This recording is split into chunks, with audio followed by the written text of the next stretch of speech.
você está lá, bem belo, bem bela, cuidando de um paciente na UTI, mas te falam assim, esse paciente está em delírio. E aí? O que significa isso? O que fazer? O que esse paciente pode apresentar como sinais e sintomas de delírio? E o importante também, por que esse paciente está assim? Bom, nessa videoaula eu vou te explicar o que é o delírio que você pode encontrar em pacientes críticos internados na UTI. Diretor, solta a vinheta!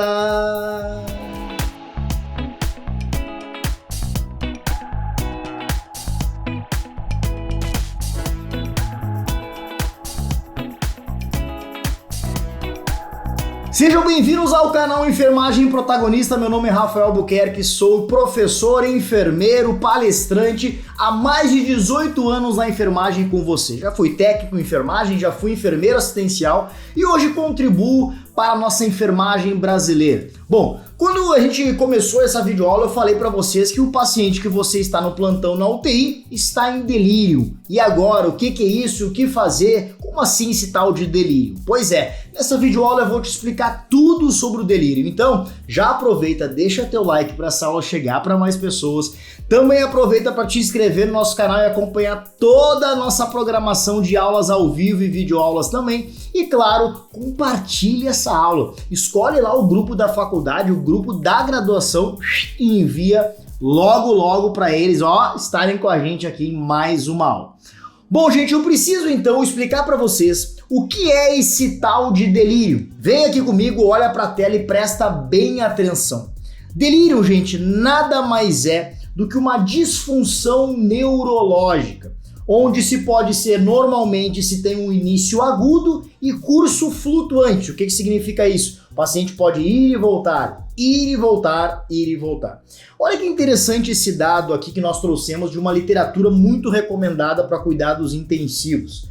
Elevada incidência em pacientes críticos variando de 18,9% a 68,3% em UTI, podendo ser mais acometidos aqueles submetidos à ventilação mecânica. Então olha que interessante, os pacientes em ventilação mecânica, pelo uso dos sedativos, uso de anestésicos contínuos, têm mais tendência então de chegar, de ter o delírio, chamamos de delírio, tá? Agora eu trouxe para vocês também, para acrescentar na nossa aula, olha que interessante, quais são as causas principais de uma UTI desse delírio? Basicamente são duas causas principais. O tempo de internação, ou seja, quanto mais tempo esse paciente está internado na UTI, maiores as probabilidades dele desenvolver delírio. E aqui, como a gente acabou de falar, a ventilação mecânica. Agora então imaginem só, os dois associados, as duas causas principais associadas. Tempo de internação e o paciente em ventilação mecânica. Para quem não sabe, para quem começou agora ou para quem nunca entrou numa UTI, nunca atuou numa UTI, os pacientes críticos eles precisam ir para o ventilador mecânico. Já está falando ventilador mecânico, ou seja, um mecanismo que vai auxiliar na troca gasosa, auxiliar na inspiração e expiração do paciente, basicamente te falando isso. Consequentemente, os pacientes que vão para a ventilação mecânica, eles precisam ser entubados, colocado tubo orotraqueal ou até mesmo uma traqueostomia. E esses pacientes, eles ficam à mercê, ficam dependendo de cuidados da enfermagem, de cuidados médicos, porque eles estão sob a ação de anestésicos, sob a ação de analgésicos e, consequentemente, medicamentos potentes, como por exemplo bloqueadores neuromusculares para se manter no ventilador mecânico. Essas duas causas principais é o que podem então provocar o delírio no paciente. E o que eu trouxe para vocês de sintomas que esses pacientes podem apresentar quando estão em delírio? Vamos lá. Flutuação do nível de consciência. Flutuação, a gente lembra de flutuar lá na água, Daqui a pouco o nível de consciência melhora, daqui a pouco piora, daqui a pouco melhora novamente, daqui a pouco piora e assim ele vai. Perda da capacidade de manter um diálogo. Muitos pacientes não conseguem manter um diálogo normal, Claro, agora falando em ventilação mecânica, se ele estiver entubado ele não vai conseguir mesmo, mas lembrando que os pacientes também pelo tempo de internação e até problemas cognitivos prévios podem entrar em delírio também. Dificuldade de manter a atenção e desorientação no tempo e espaço. Então, reparem que não é somente o paciente que está entubado, mas ele pode apresentar sintomas e entrar em delírio, mesmo aqueles pacientes, então, que não estão no ventilador mecânico. Lembrando que o ventilador mecânico ele aumenta as chances de, mas não são somente esses pacientes. O que mais que esses pacientes podem apresentar que é muito importante? Hipoatividade, ou seja, baixa atividade. Olha só, os pacientes podem permanecer quietos, isolados e olhar parado, gente. Pois é, que a gente pode confundir, inclusive, até com pacientes depressivos, né? Agora, olha aqui também que interessante, hiperatividade. Ele pode ter ou hipoatividade ou hiperatividade. E a hiperatividade é o seguinte, ó, com paciente com agitação, inquietude, falas desconexas. Então, perceba, ele pode estar lá com um fósforo apagado ou estar com uma chama acendendo de agitação. Então, olha que interessante como vai variar o delírio, né, em pacientes, em diversos tipos de pacientes. Ainda assim, também, para acrescentar, esses nossos pacientes podem apresentar alterações do padrão de sono, como sonolência diurna, principalmente, e agitação no período noturno. Pode ainda apresentar, o que é pior, começa a piorar, alucinações, delírios e paranoias. Pois é, esses pacientes começam a entrar, então, nesses monte de sintomas aí, principalmente quando estão mais complicados. E alterações da personalidade, e é o que já pode aí acabar complicando ainda mais, principalmente para nós da enfermagem, principalmente para a assistência desse paciente. Começa a apresentar diversos transtornos aí psicossomáticos, consequentemente, pacientes com delírio. Aí eu trago para vocês aqui, no delírio, para a gente falar de alguns cuidados de enfermagem. Eu separei esses cuidados para que vocês tenham aí maior atenção e consigam gravar melhor, tá? Os cuidados, gente, então, eles devem ser realizados pela equipe multiprofissional. Não é só a enfermagem, né? Eu coloquei cuidados de enfermagem, mas lembrando que é a equipe multiprofissional que vai levar esse paciente, obviamente, como toda a UTI. Levando em consideração patologias de base, causas, sintomas e respostas do paciente de acordo, então, com o nível de delírio desse paciente. Vamos lá, então, começar com esses cuidados de enfermagem. Mas antes de eu seguir para os cuidados de enfermagem, eu te convido para você curtir essa videoaula para que ela chegue para mais pessoas. Não esquece disso. Não esquece também de te inscrever no nosso canal. Se inscrever no nosso canal, você acompanha toda a nossa programação aqui. E também, obviamente, compartilhar essa videoaula que não se fala, você não ouve falar por aí. Compartilha para essa galera ter ainda mais conhecimento. Vamos embora! Então, olha só, vamos começar aqui com o cuidado de enfermagem, falando de diagnóstico, manejo da dor, pausa de sedação e medicamentos. Eu coloquei para vocês na cor azul e eu vou usar essa cor azul também. Então, vamos lá. Despertar o paciente diariamente, pausa de sedação das 6h30 ou às 7h30, certo? Olha que interessante. Despertar e realizar teste de ventilação. Monitorar o delírio com a CAM-ICU, que é CAM-ICU, né? CAM-ICU ou CAM-ICU, é um tipo de uma escala que avalia o delírio, tá, gente? Uma escala bem específica que ela acaba, né, que ela é usada então para avaliar o delírio. Realizar mobilização então precoce nesse paciente quando necessário e avaliar a dor com escalas validadas consequentemente, né, de cuidado à dor. Ainda no diagnóstico, manejo da dor e pausa de sedação e medicamentos, administrar analgésicos não opioides, porque os opioides acabam deprimindo ainda mais o sistema nervoso, a parte da consciência, né? Medicamentos opioides, como a morfina, acabam degradando os níveis de consciência do paciente, assegurar analgesia antes das intervenções, limitar o uso de medicamentos associados aos delírios, como, por exemplo, psicotrópicos, a morfina, os opioides, escolher sedações que não são fator de risco para delírio e administrar o haloperidol, que é um medicamento aí que pode ajudar no controle, principalmente de crise de delírio. Agora entramos na parte de orientação cognitiva que eu coloquei para vocês aqui em vermelho. Estimular a equipe à prática de orientações verbais e escritas sempre que possível, lembrando, né, sempre que tiver esse tipo de cuidado, se que for fazer alguma coisa com o paciente, é o paciente que não está em ventilação mecânica, ou algo que for pedir para ele, né?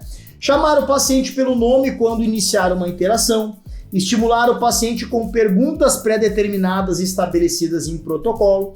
Informar as características da unidade, horário de visitas, alimentação e procedimentos, aquele paciente que está interagindo mais. E explicar qualquer ruído produzido por bombas de infusão, alarmes e ou ventilador, porque esses ruídos no paciente que tem delírio pode ainda provocar e alarmar chances de ter crises nesse paciente.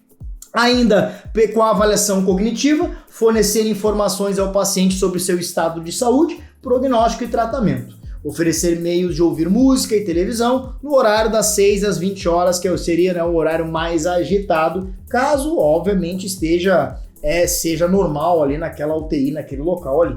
E fornecer óculos e aparelho auditivo de uso pessoal logo que possível. Ou seja, para você integrar ainda mais esse paciente, né, deixar que ele faça as coisas sozinho, claro, desde que seja um paciente mais consciente e, obviamente, que não esteja em ventilação mecânica. Aí eu coloquei sobre a promoção do sono, que são cuidados pré-estabelecidos, tá, gente? Que é bem legal, porque eu trouxe para vocês tudo atualizado aí. Avaliar os pacientes para a manutenção do sono, período do sono da meia-noite às 4, das 22 às 4, isso vai depender também de protocolos hospitalares. Agrupar cuidados para o sono ininterrupto, durante a noite o banho até às 22, não depois disso, também vai ser de acordo com protocolos hospitalares. Evitar administrar medicamentos à noite, reaprazar para não interromper o sono. Registrar os sinais vitais pelo monitor central durante o sono e evitar tocar no paciente.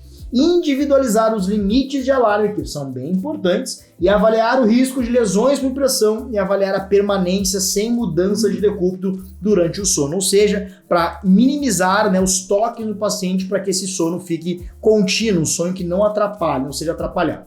E aí, em amarelo, eu coloquei para vocês os cuidados, então, na participação da família, né? Permitir que os familiares, muito importante, né, participem e tragam itens de revistas e livros para esse paciente. Reduzir a luz à noite, orientar profissionais para evitar a fala em torno do leito, controlar os ruídos à noite e flexibilizar o acesso da família. Isso é muito importante, que a gente tenha esse entendimento, tá, gente, da família participar cada vez mais dos nossos cuidados, então, frente a esse nosso paciente. Ainda também, incentivar a interação da família com o paciente, retirar dispositivos precocemente, realizar contenção mecânica desenvolvendo luvas de boxe, se esse paciente for muito agressivo, colocar umas contenções tipo luva de boxe também, que são interessantes, principalmente com familiares. Manter elevadas as grades no leito e identificar o leito do paciente que estiver em delírio a fim de manter os cuidados no protocolo.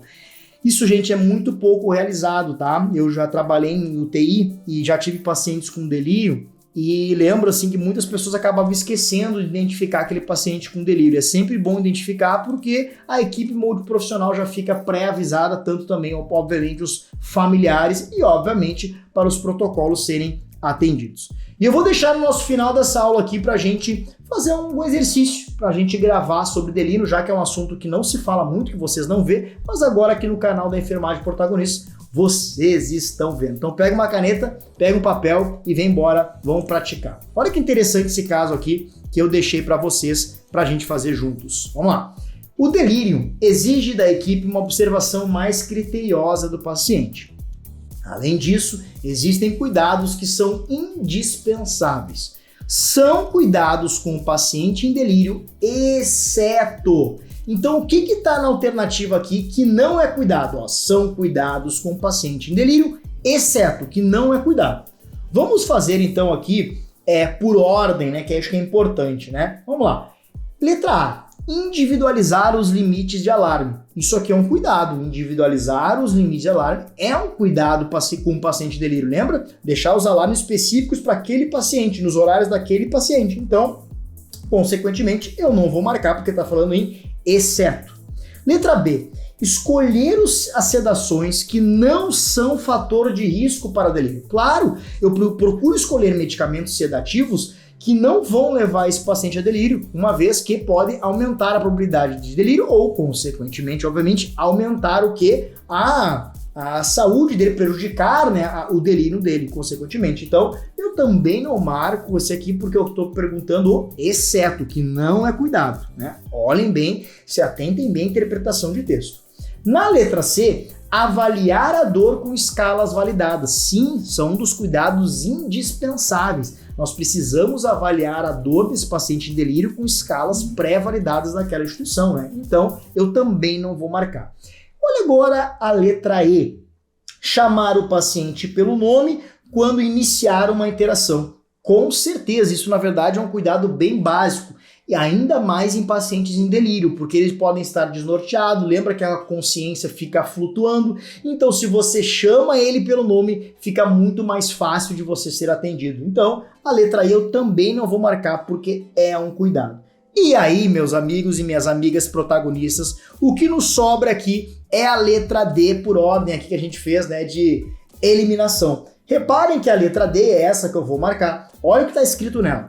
Aumentar o uso de medicamentos opioides. Negativo. Eu não vou, eu não vou fazer isso. Eu marco a letra B porque era exceto que estava pedindo e eu não vou aumentar o uso de medicamentos opioides. Lembra? Eu tenho que procurar usar medicamentos não opioides. O exemplo do medicamento opioide clássico, a morfina. A morfina é um medicamento psicotrópico, ela rebaixa sensório, ela prejudica o sensório do paciente. E se o paciente está em delírio, a coisa pode piorar. Além disso, a morfina também acaba tendo uma maiores chances de abstinência, dentre vários outros fatores. Então, eu não aumento o uso de medicamentos opioides, eu tenho que tirar eles e procurar não usar. Então, a letra D, ela acaba sendo errada, eu marco a letra B e letra D e vocês são protagonistas em mais uma questão aqui que a gente traz em mais uma videoaula. Espero que vocês tenham gostado, não esquece de deixar teu like, não esquece de se inscrever no nosso canal e compartilhar essa videoaula também. E claro, obviamente, continua aqui no nosso canal, pegando todas as aulas, pegando muito mais conhecimento para você ser diferenciado na beira do leito. Eu te convido também, aqui abaixo, você conhecer os nossos treinamentos. Além de treinamentos específicos para você, temos também a maior comunidade para enfermagem do Brasil. Hoje, com mais de 700 membros para te ajudar, com diversos conteúdos como esse, por exemplo, para você se atualizar. Clica aqui e conheça a maior comunidade para enfermagem do Brasil. Te espero na família protagonista. Tchau!